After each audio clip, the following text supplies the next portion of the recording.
আলোচনার বিষয় হলো বৌদ্ধ মতে প্রমাণের স্বরূপ। ধর্মকীর্তি তার ন্যায়বিন্দু গ্রন্থের প্রথম সূত্রে বলেছেন, সম্যক জ্ঞান পূর্বিকা সর্বপুরুষার্থ সিদ্ধিরীতি তদ্বুৎপদ্যতে। ধর্মকীর্তি তার ন্যায়বিন্দু গ্রন্থে প্রমাণের কোনো সাধারণ লক্ষণ স্পষ্টভাবে আলাদা করে দেননি। তবে টিকাকার ধর্মোত্তর প্রমাণের স্বরূপ আলোচনা করতে প্রবৃত্ত হয়েছে। প্রথম সূত্রেই আমরা দেখতে পাই সম্যক জ্ঞান পূর্বিকা ইত্যাদি বলা হয়েছে। এখানে ওই সম্যক জ্ঞানই হলো প্রমাণ। সম্যক মানে যথার্থ, মানে অভিসংবাদী। তাই সম্যক জ্ঞান মানে অভিসংবাদক জ্ঞান, এটি প্রমাণের লক্ষণ। প্রমাণবার্তিক গ্রন্থে ধর্মকীর্তি নিজেই স্পষ্টভাবে বলেছেন, প্রমাণম অভিসংবাদী জ্ঞানম। আমাদের হৃদয়ে সমুদ্রের ঢেউয়ের মতো জ্ঞানের প্রবাহ উঠছে, আবার পরক্ষণেই তার ধ্বংস হচ্ছে। এমন কোনো অবস্থা কল্পনা করা যায় না যখন জ্ঞান বলে কিছু থাকে না। কিন্তু অবিরত জ্ঞানের উদয় হলেও জ্ঞান মাত্রই যথার্থ জ্ঞান অর্থাৎ অভিসংবাদী জ্ঞান হবে এমন কথা বলা যায় না। কারণ আমরা প্রত্যেকেই জানি, দড়িকে সাপ বলে আমাদের জ্ঞান হয়, মরীচিকাতে জল বলে জ্ঞান হয়, কিন্তু এই সমস্ত জ্ঞানগুলো কখনোই যথার্থ নয়, এগুলো মিথ্যা জ্ঞান, ভ্রান্তি। এখন প্রশ্ন হলো, অভিসংবাদক জ্ঞান কাকে বলে? অর্থাৎ জ্ঞান যা প্রকাশ করে সর্বত্রই যদি তার উপর নির্ভর করা না যায়, তাহলে জ্ঞান প্রকৃত বস্তুকে প্রকাশ করলো কিনা তা বোঝা যাবে কিভাবে? কারণ জ্ঞানের প্রকাশের উপর নির্ভর করতে না পারলে সর্বত্রই সন্দেহের অবকাশ থেকে যাবে এবং ব্যবহারিক ক্ষেত্রেও এক বিশৃঙ্খলা অবস্থার সৃষ্টি হবে। সুতরাং জ্ঞান প্রকৃত বস্তুকে প্রকাশ করলো কিনা তা বোঝার উপায় কি? অর্থাৎ জ্ঞান যে অভিসংবাদক তা বোঝার উপায় কি? জ্ঞানের এই অভিসংবাদক হওয়া কাকে বলে তার স্বরূপ জানা কিন্তু অত্যন্তই গুরুত্বপূর্ণ। তাই এখন আমরা দেখব অভিসংবাদক জ্ঞান কাকে বলে। অভিসংবাদক, অভিসংবাদক মানে সংবাদক। এই অভিসংবাদকে বি শব্দটি সংবাদকে প্রতিষেধ করছে আর অ শব্দটি দিয়ে সেই প্রতিষেধকে প্রতিষেধ করছে। ফলে সংবাদক অর্থেই অভিসংবাদক শব্দটি ব্যবহৃত হয়েছে। ধরা যাক রাম শ্যামকে বলল ওই ঘরে একটি ঘট আছে। তখন রামের দ্বারা শ্যামের মধ্যে অর্থটি অর্থাৎ ঘট উপদর্শিত হলো, দর্শিত নয় কিন্তু। কারণ রাম সরাসরি তো ঘটটাকে সাক্ষাৎ ভাবে বা হাতে নিয়ে শ্যামকে দেখাচ্ছে না। এবার শ্যাম ঘরে গিয়ে ঘটকে পেল। রাম পূর্বে উপদর্শিত অর্থকে পাইয়ে দিল, অর্থাৎ প্রাপক হলো। তাই রাম সংবাদক। এখানে রামকে আমরা সংবাদক হিসাবে জানলাম, কিন্তু প্রশ্ন হলো জ্ঞান কিভাবে সংবাদক হতে পারে? রাম সংবাদক আমরা বুঝলাম, কিন্তু জ্ঞান কিভাবে সংবাদক হয়? এখন আমরা দেখব জ্ঞান কিভাবে সংবাদক হচ্ছে। জ্ঞান ওই সচেতন ব্যক্তির মতো উপদর্শিত অর্থকে, অর্থাৎ জ্ঞানে উপস্থিত অর্থকে পাইয়ে দেয়। জ্ঞানে যখন অর্থটার স্পষ্ট ছবি ভেসে ওঠে, তখন ওই জ্ঞানই অর্থটাকে পাইয়ে দিতে পারে। তার মানে জ্ঞান নিজেই বস্তুর আকারকে দেখিয়ে দেয় বা প্রদর্শন করায়। এবার জ্ঞান হওয়ার পর আমরা এগিয়ে যাই এবং অর্থকে পাই, অর্থাৎ জ্ঞানে অর্থটি স্পষ্টভাবে আবির্ভূত হলো, মানে পূর্বের জ্ঞানটি অর্থটাকে পাওয়ালো। এইভাবে প্রাথমিক জ্ঞান সংবাদক হয়। এখানে ধর্মকীর্তি বলেছেন অর্থ ক্রিয়া স্থিতি অভিসংবাদনম।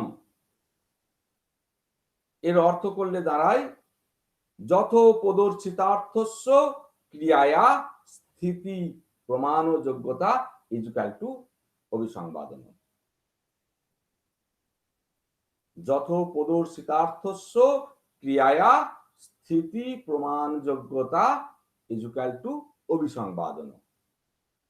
অর্থাৎ যথ প্রদর্শিত মানে যেমন ভাবে উপদর্শিত হয়েছে, জ্ঞান স্পষ্টভাবে দেখিয়েছে যাকে, সেই অর্থটির বা বস্তুটির যে ক্রিয়া, সেই ক্রিয়াটি জ্ঞানের মধ্যে থাকলে সেই থাকাকে প্রমাণযোগ্যতা বলা হয় এবং তাকেই বলা হয় অভিসংবাদন।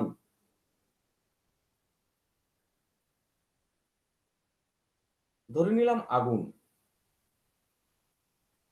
আগুন নামক কোনো বস্তু যখন আমার জ্ঞানের মধ্যে উদিত হলো, তখন সেই বস্তুটি হলো উপদর্শিত বস্তু।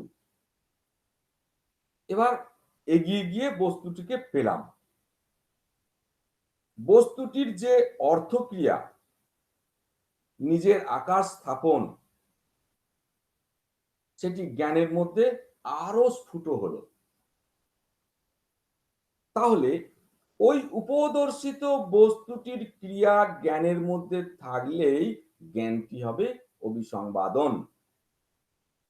বস্তুটি দেখলেই বস্তুটি জ্ঞানের মধ্যে ক্রিয়া করতে শুরু করে, যত সূক্ষ্মভাবে হোক না কেন। এই যে অর্থের ক্রিয়া, সেটি বস্তু ছাড়া কখনোই সম্ভব নয়। তাই অভিসংবাদন বিশিষ্ট জ্ঞানকেই অভিসংবাদী জ্ঞান বলা হয়। এই জ্ঞানকেই বলা হয় প্রমাণ। এখন ওইভাবে বস্তুকে জানার পর, অর্থাৎ অর্থক্রিয়া জানার পর, যদি কোনো লোক আর দৈহিকভাবে প্রবৃত্ত না হয়, তাহলে জ্ঞানটিকে প্রমাণ বলে স্বীকার করতে হবে। আবার যদি ওইভাবে জানার পর কোনো প্রতিবন্ধকতার কারণে অর্থটাকে জানতে না পারে, তাহলেও ওইভাবে জ্ঞানটা তার প্রমাণ হবে।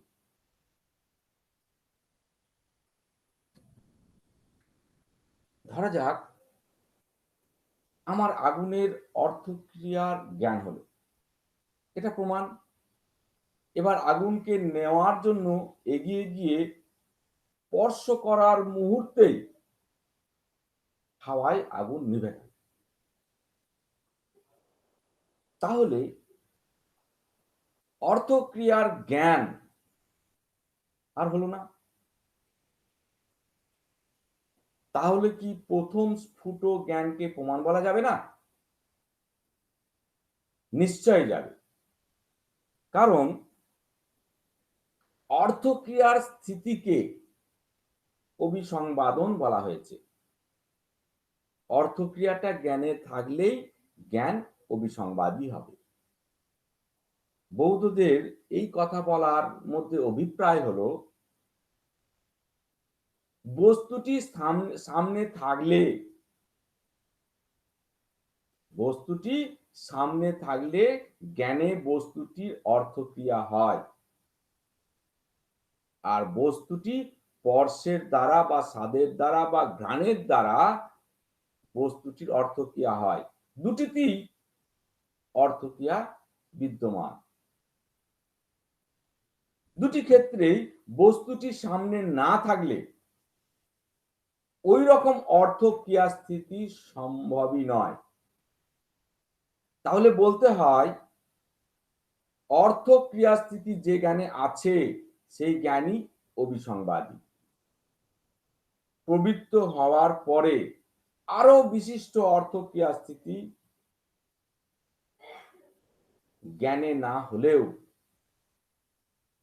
পূর্ব জ্ঞানটি কিন্তু প্রমাণ, এবং এই অর্থক্রিয়া স্থিতি হলো প্রমাণযোগ্যতা।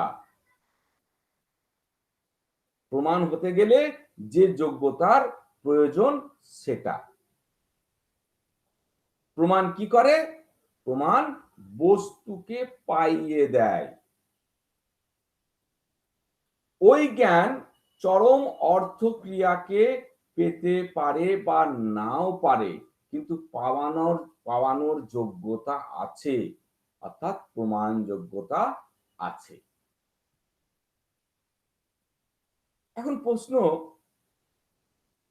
অর্থক্রিয়ার প্রাপ্তি না হলে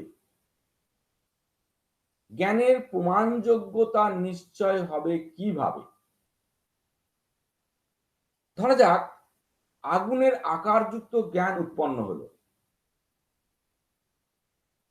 এবার যদি বিশিষ্ট স্পর্শ দহনের যোগ্য যে আগুন, সেই আগুনের জ্ঞান যদি উৎপন্ন না হয়, তাহলে আগের আগুনাকার যুক্ত জ্ঞান প্রমাণ হয়েছে সেটা বলা যায় কি? এর উত্তরে বৌদ্ধদের বক্তব্য হলো, বহু ব্যবহারের দ্বারা অভ্যাসের ফলে দেখা মাত্রই ভ্রমশূন্য স্বরূপ বিশেষটি, ভ্রমশূন্য স্বরূপ বিশেষটি উপলক্ষিত হয়ে বস্তু প্রত্যক্ষ হয়। এখানে উপলক্ষিত হওয়ার কথা বলা হচ্ছে, কারণ ভ্রমশূন্য স্বরূপ বিশেষটি চরমভাবে অনুভূত হবে তখনই যখন বস্তুটিকে স্পর্শ করলে যেরকম অনুভব হয়। তাই দর্শনের সময় ওই স্বরূপ বিশেষটি উপলক্ষিত, এটা বলা হয়েছে। সুতরাং দর্শন মাত্রেই স্বতই প্রমাণযোগ্যতা নিশ্চয় হয়ে যায়।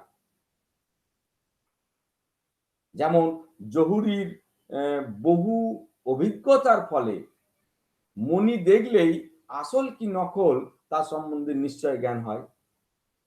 অনুমানের ক্ষেত্রেও দেখা যায় সেখানে সাধ্য প্রতিবদ্ধ হয়ে অনুমানের জন্ম হয়, অর্থাৎ সাধ্যরূপে নিয়মিত হয়ে জন্ম হয়, তাই ব্যভিচারের কোনো আশঙ্কা থাকে না।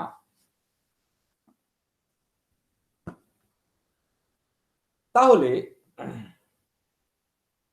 আমরা দেখছি যে অর্থক্রিয়া স্থিতি যে জ্ঞানে আছে সেই জ্ঞান প্রমাণ,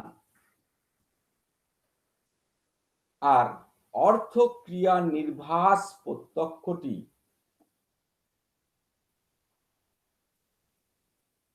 সতই অর্থক্রিয়ার অনুভবাত্মক। সেখানে আর অন্য কোনো অর্থক্রিয়া অপেক্ষা করে না, যার দ্বারা পূর্বেরটিকে সমীক্ষা করা যাবে। এটির প্রামাণ্য স্বতই নিশ্চিত হয়। এখানে পূর্বপক্ষী বলতে পারেন, এইভাবে অর্থক্রিয়াযুক্ত জ্ঞানের পরম্পরা স্বীকার করলে অনবস্থা হবে, অর্থাৎ বস্তু অনেকটা দূর থেকে দেখার সময়ে জ্ঞানে একরকম বিশিষ্ট প্রকার অর্থক্রিয়া স্থিতি হয়। এবার খানিকটা এগিয়ে গিয়ে দেখার সময়ে আর এক রকম বিশিষ্ট প্রকার অর্থক্রিয়া স্থিতিযুক্ত হয়। আবার আরো খানিকটা এগিয়ে গিয়ে দেখার সময় আরেক রকম বিশিষ্ট প্রকার অর্থক্রিয়া স্থিতি যুক্ত জ্ঞান হয়। এইভাবে অর্থক্রিয়ার পরম্পরা স্বীকার করলে অনাবস্থা হয়ে যাবে, অনবস্থা হয়ে যাবে। এখানে সিদ্ধান্তী বলেন, তা হবে না। আগুনের দাহের প্রত্যক্ষ অর্থাৎ অর্থক্রিয়ার নির্ভাস প্রত্যক্ষ, মানে আগুনের উপর হাত রাখলে আগুনের যে অনুভব, সেই প্রত্যক্ষ স্বতই নিশ্চিত। তাই অর্থক্রিয়া পরম্পরার অনবস্থা হবে না, শেষ অর্থক্রিয়ার নির্ভাস প্রত্যক্ষে বিশ্রান্তি লাভ করবে। আর যখন অনবস্থ অবস্থায় প্রথম দিকের প্রত্যক্ষে প্রামাণ্য সম্বন্ধে সন্দেহ হয়, তখন তার অর্থক্রিয়া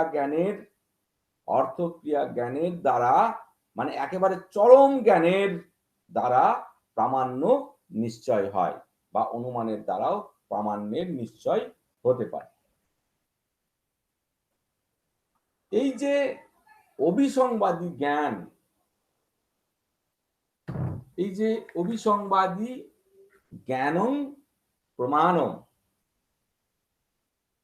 প্রমাণের এই লক্ষণের আলোচনাতে আমরা দেখলাম যে বাহ্য বস্তু লাভের পর যে অর্থক্রিয়া নির্ভাস, তার দ্বারা বস্তু প্রদর্শক অর্থাৎ প্রাথমিক জ্ঞানের প্রামাণ্য নিশ্চিত হয়। সৌতান্ত্রিক সম্প্রদায়ের বৌদ্ধরা বাহ্য বস্তুর অস্তিত্ব স্বীকার করেন, কিন্তু যোগাচার সম্প্রদায়ের বৌদ্ধরা, যারা বিজ্ঞানবাদী নামে পরিচিত, তারা তো বাহ্য বস্তুর অস্তিত্বই স্বীকার করেন না। তাহলে তাদের জন্য প্রমাণের লক্ষণ কি ভিন্ন হবে? না, যোগাচার বৌদ্ধের জন্যেও প্রমাণের এই লক্ষণ যুক্তিযুক্ত হবে। কোন বস্তুর জ্ঞানের স্পষ্ট প্রতিভাসের পর যখন সেই বস্তুর কার্যকারিতার স্পষ্ট প্রতিভাস দেখা যাবে, সেই দেখা যাওয়াই সংবাদন বা অভিসংবাদী হওয়া। অর্থাৎ আগুনের জাজ্জল্যমান রূপের জ্ঞানের পর দাহের স্পষ্ট অনুভব হলেই আগুনের জাজ্জল্যমান জ্ঞানটি সংবাদক হয়েছে বলে বোঝা যাবে। এখন প্রশ্ন, জ্ঞানে বস্তুর স্পষ্ট প্রতিভাস অর্থক্রিয়া স্থিতি থাকলে জ্ঞান প্রমাণ, কিন্তু এমন তো জ্ঞান হয় যে যেখানে বস্তু দেখার সম্ভাবনা নেই। হয়তো কেউ বলল ওইখানে আগুন আছে, তাহলে শব্দের দ্বারা আগুনের রূপের জ্ঞান হলো, তাহলে এই জ্ঞানে তো অর্থক্রিয়া নেই। সরাসরি আগুন দেখে তার রূপের দ্বারা প্রভাবিত হচ্ছে না জ্ঞানটি। এরকম ভাবে শব্দের দ্বারা গন্ধ, রস বা স্পর্শের জ্ঞানও হতে পারে। কিন্তু এইসব জ্ঞানে তো অর্থক্রিয়া থাকতে পারে না, তাহলে তো এইসব জ্ঞান প্রমাণ হতে পারত না। কিন্তু এই জ্ঞান এই জ্ঞান দ্বারা অর্থক্রিয়াকারী বস্তুর প্রাপ্তি তো আমাদের হয়। তাই বলতে হবে এসব জ্ঞানও প্রমাণ। শব্দজনিত জ্ঞানেও শব্দ থেকে গন্ধাদি বিষয়ে অভিপ্রেত অর্থক্রিয়ার প্রতিপাদন হয় বলে প্রমাণ বলে স্বীকার করতে হবে। তাহলে অর্থক্রিয়া কোথাও স্বরূপের জ্ঞান, আবার কোথাও তার থেকে অন্য যথাসম্ভব ব্যবহার বিষয়। এই রকম ভাবে যেখানে সেখানে কিন্তু জ্ঞানকে প্রমাণ বলা যায় না। উপদর্শিত অর্থকে পাইয়ে দেয় বলেই জ্ঞানকে সংবাদক বলা হয়েছে। এর থেকে শঙ্কা উপস্থিত হয় যে তাহলে একই জ্ঞানের ক্ষেত্রে উপদর্শকত্ব ও প্রাপকত্বের কথা বলা হচ্ছে। আবার প্রবৃত্তি ছাড়া তো প্রাপ্তি হতে পারে না। তাই যে জ্ঞান প্রাপক তাকে তো প্রবর্তকও হতে হবে। সুতরাং জ্ঞানের প্রবর্তকত্বটিও বুঝে নিতে হবে। কিন্তু একই জ্ঞানের তো তিনটি ব্যাপার সম্ভব নয়। তাহলে যে জ্ঞান বস্তুকে প্রদর্শন করায়, মানে পুরুষ যার দ্বারা বস্তুকে জানে, সেটি প্রদর্শক জ্ঞান।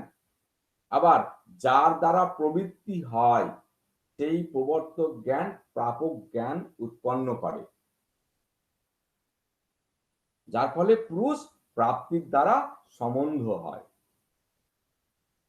তাহলে তিনটি আলাদা আলাদা জ্ঞান, প্রদর্শক, প্রবর্তক ও প্রাপক, এই তিনটি আলাদা আলাদা জ্ঞান, প্রদর্শক, প্রবর্তক ও প্রাপক, এই জ্ঞান পরম্পরা অবশ্য স্বীকার্য। কিন্তু বৌদ্ধরা এইরকম জ্ঞান পরম্পরা যুক্তিযুক্ত নয় বলেছেন। জ্ঞান অর্থের প্রদর্শক, জ্ঞান অর্থের প্রদর্শক, এটা অনস্বীকার্য। আর প্রবর্তকত্ব মানেই প্রাপকত্ব। প্রবর্তকত্ব মানে প্রবৃত্তির বিষয় প্রদর্শকত্ব। তাই একই জ্ঞান প্রদর্শক, প্রবর্তক ও প্রাপক। এখন কিভাবে এটি হয় দেখা যাক। যদিও অর্থকে সাক্ষাৎ করে অনুরূপ নিশ্চয় উৎপন্ন করে জ্ঞান কি হয়, প্রদর্শক হয়। যদিও অর্থকে সাক্ষাৎ করে অনুরূপ নিশ্চয় উৎপন্ন করে জ্ঞান কি হয়, প্রদর্শক হয়। অপর জ্ঞান পুরুষকে কিছু দেখিয়ে বাহ্য প্রবৃত্তির কারণ হলে তাকে প্রবর্তক বলে, আর প্রবর্তিত হওয়ার পর প্রাপ্তির নিমিত্ত জ্ঞানকে প্রাপক বলে। তথাপি সেই প্রদর্শক জ্ঞানই বাহ্য প্রবৃত্তির কারণ। অতএব একই জ্ঞানকে প্রদর্শক ও প্রবর্তক বলতে হবে। প্রদর্শক জ্ঞানই হলো একটি প্রযোজক ব্যাপার। প্রযোজক ব্যাপারটা হলো প্রবর্তন, কর্তৃত্ব প্রভৃতি। সুতরাং জ্ঞান যার স্বরূপ এই রকম, সে অর্থ প্রদর্শন ছাড়া পুরুষকে প্রেরণ করিয়ে এবং অর্থ তৈরি করে পুরুষের প্রবর্তন ও অর্থ প্রাপন ঘটাতে পারে না। তাই সকল জ্ঞানী অধিগম এবং তারপরে নিশ্চয় ছাড়া কখনোই প্রবর্তন ও প্রাপণ ব্যাপার হতেই পারে না। অতএব প্রাথমিক জ্ঞানই প্রমাণ। তাই বস্তুতপক্ষে প্রদর্শকত্ব, প্রবর্তকত্ব ও প্রাপকত্বের মধ্যে কোনো ভেদ নেই। তাই টিকাকার বলেছেন যে প্রদর্শিত অর্থে জ্ঞানের মধ্যে প্রবর্তকত্ব থাকে, প্রদর্শিত অর্থে জ্ঞানের মধ্যে প্রবর্তকত্ব থাকে। জ্ঞান যেমন প্রদর্শন ব্যাপার তেমনি প্রবর্তন ব্যাপারও বটে, তাছাড়া অন্য কিছু নয়। জ্ঞান কখনো অর্থকে উৎপন্ন করে পাইয়ে দেয় না, জ্ঞান কখনো অর্থকে উৎপন্ন করে পাইয়ে দেয় না, কিন্তু অর্থে পুরুষকে প্রবৃত্ত করিয়ে পাইয়ে দেয়। প্রবর্তকত্ব মানে প্রবৃত্তি বিষয় প্রদর্শকত্বই।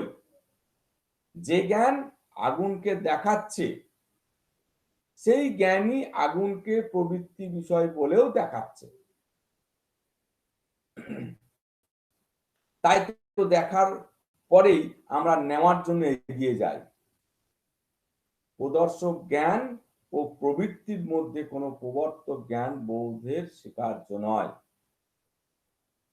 প্রবর্তক মানে বলপূর্বক প্রেরকের যে ধারণা আছে সেটি জ্ঞানেতে সম্ভবই নয়। জ্ঞান কখনো পুরুষকে বলপূর্বক প্রবর্তিত করতে পারে না। তাহলে আমরা দেখলাম সম্যক জ্ঞানের অর্থ হলো অভিসংবাদক জ্ঞান, অর্থাৎ যে জ্ঞান উপদর্শিত বস্তুকে পাইয়ে দিতে পারে।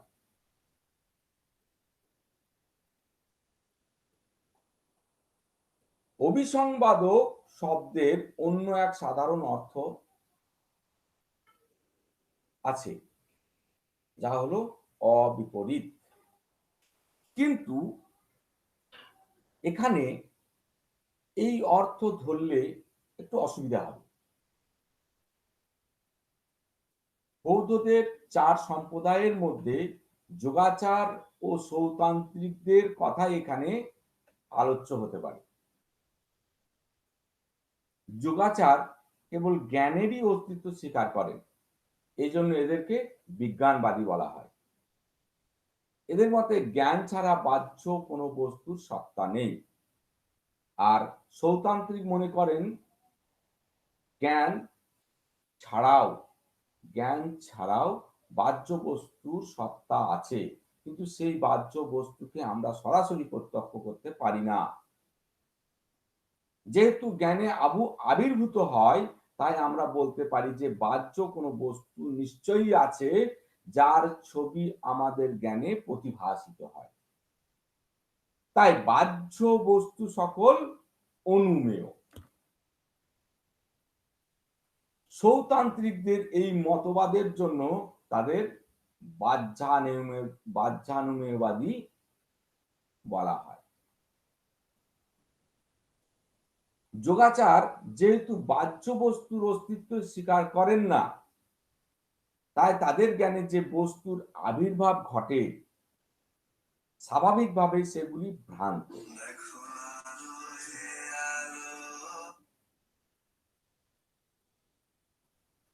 স্বাভাবিকভাবেই সেগুলি ভ্রান্ত। তাই সব জ্ঞানেই বস্তুগুলি ভ্রান্ত ও বিপরীতী। সেক্ষেত্রে অবিপরীত জ্ঞানকে সম্যক জ্ঞান বললে যোগাচার মতে প্রমাণের লক্ষণ হয় না। তাই টিকাকার দুই সম্প্রদায়ের কথা ভেবেই সম্যক জ্ঞানের এই রকম অভিসংবাদক জ্ঞান রূপ অর্থ করেছেন। আবার কেউ বলেন যে না, এক্ষেত্রে টিকাকার যোগাচার মতকে অগ্রাহ্য করে কেবল সৌতান্ত্রিক মতেই সম্যক জ্ঞান বা যথার্থ জ্ঞানের লক্ষণ করেছেন। যাই হোক, যাদের দিকে তাকিয়ে টিকাকার এরকম ব্যাখ্যা করুক না কেন, তার ব্যাখ্যার অর্থ পরিষ্কার হলেই যথেষ্ট। আমরা দেখলাম যে প্রদর্শিত বস্তুকে পাওয়াতে পারে বলে জ্ঞান প্রমাণ। তাহলে প্রমাণের ফলটা কি? বস্তুর যে জ্ঞান হয় সেটি প্রমাণের ফল। বস্তুর জ্ঞান যেইমাত্র হলো, সেই প্রমাণ ব্যাপারটি সম্পূর্ণভাবে শেষ হয়ে গেল। প্রমাণ ব্যাপার হলো বস্তু প্রদর্শন। এরপরে যে সমস্ত ঘটনাগুলি ঘটে তা হলো প্রথমে ব্যক্তিকে প্রবর্তিত করায় এবং তারপরে বস্তুকে পাইয়ে দেয়। এ থেকে প্রমাণের আরেকটি বৈশিষ্ট্যের পরিচয় পাওয়া যায়, তা হলো প্রমাণ অনধিগত বিষয়ক, অর্থাৎ যে বস্তু অধিগত বা জ্ঞাত হয়নি, কেবল সেই বস্তুর বিষয়ে প্রমাণ প্রবৃত্ত হয়। যে বস্তু জ্ঞানে এসে গেছে তৎ বিষয়ের জ্ঞানকে প্রমাণ বলা যায় না। যে জ্ঞান দ্বারা প্রথম বস্তুটি অধিগত হয়, সেই জ্ঞানের দ্বারাই পুরুষ প্রবর্তিত হয় এবং বস্তুকে লাভ করে। তাহলে প্রথম যে জ্ঞানটি আবির্ভূত হয় সেটি একমাত্র গুরুত্বপূর্ণ। সেই একই বস্তুতে অন্য জ্ঞানের আর কোনো ভূমিকা স্বীকার করেন না বৌদ্ধরা। তাই বৌদ্ধের সিদ্ধান্ত অধিগত বিষয়ক জ্ঞান অপ্রমাণ। অতএব বৌদ্ধের মতে প্রমাণের সম্পূর্ণ লক্ষণ হবে অভিসংবাদকম অনধিগত বিষয়ং চ জ্ঞানং প্রমাণম। পরবর্তী অংশ পরবর্তী ক্লাসে আমরা আলোচনা করব।